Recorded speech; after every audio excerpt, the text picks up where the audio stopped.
Hi guys, today we'll talk about how can you find your project plan on your Rain app. We'll go to figure out this solution or know how you can do that on your app. So all you have to do,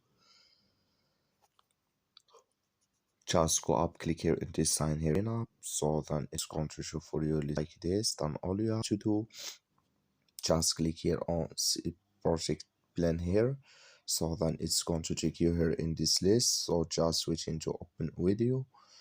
So then when it's going to open with you like this, so just switch in, it's going to take a time with you here. So it's going to show for you in this list here. So you have verse to add your product to your location. I'm not in my location, but if you are in your location, it's going to add with you, or it's going to show for you here in this list. That's all. Thank you for watching. Don't forget to support us by liking, subscribe.